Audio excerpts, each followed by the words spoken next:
editor of townhall.com, here with the American Action Forum's Douglas Holtz-Eakin. Thanks for being with us today. My pleasure. Thanks for having me. The main topic that I want to cover today is some of your time with the CBO and what's happening with the CBO now. Some of the people on the left are claiming that Republicans and conservatives' attacks on the CBO's budgeting process throughout Obamacare is unprecedented, and that the CBO is this grand arbiter of numbers and budget. Do you think that it's a matter of Democrats gaming the system, or do you think that the CBO is in bed with the left at this point? A number of things. First, I'm a big fan of the CBO. I am a former CBO director. I deeply believe in the institution and what it's brought over the past 30 years. I'm also one of those who attacked the CBO's scores as giving the impression that the Affordable Care Act reduces deficit, which it does not in any deep, meaningful way. So what I think happened is the CBO followed the rules, and the rules say you have to write down the budgetary impact of what's written in law.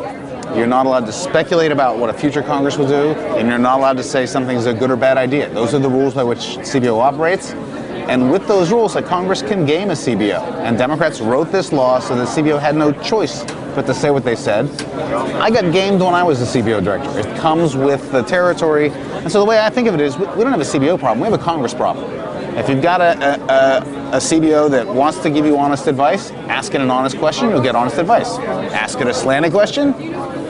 So you think it's a matter of garbage input, garbage output? I do. I absolutely do. And my own experience on laws being written to get the answer they wanted was, absolutely the same as CBO. It just wasn't as visible. This was a big deal.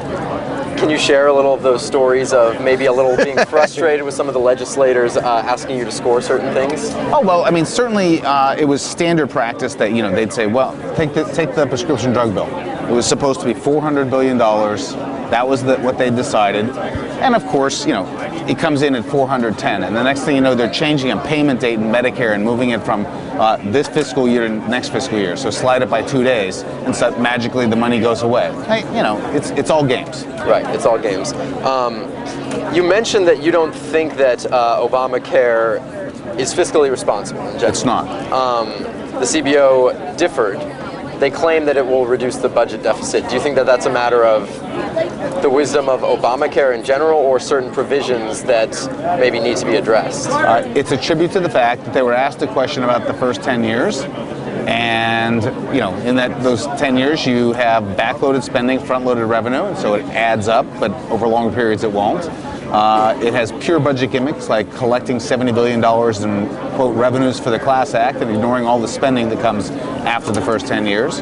It ignored the dog fix, so you just take that away and say that doesn't happen. It left out the $100 billion or so you're going to need to set up Obamacare. That was left out.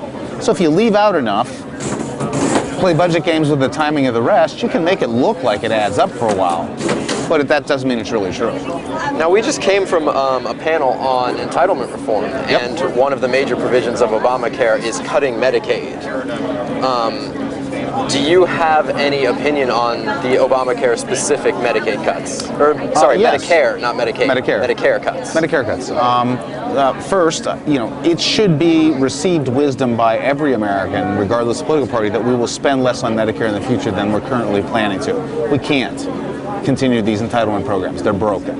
And so what's disappointing is that the Medicare cuts you see in that bill, number one, are illusory because we're not going to do anything to change the costs of medicine that would allow you to actually cut what we spend in Medicare. And so I don't think they'll actually happen. We'll get to a point where it'll be you can't see a doctor or we'll spend more, and they'll put the cut right back in so people can see doctors. And the second thing that is disappointing is that they used the cuts, even if they did come true, to fund another entitlement. And we already have an entitlement problem. So, two strikes, very bad. Do you see it as analogous to the doc fix? Sure. The doc fix is a fiction. We're going to pretend we're going to cut docs 22%, and then when the time comes, we don't. We can't. It'll be the same here.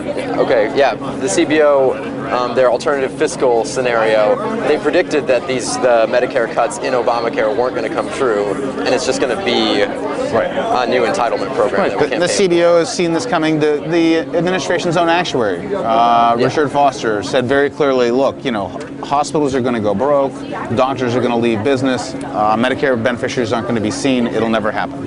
And what do you think the reforms to the current medical payment system that the government has set up need to be enacted in order to get to a sustainable fiscal future?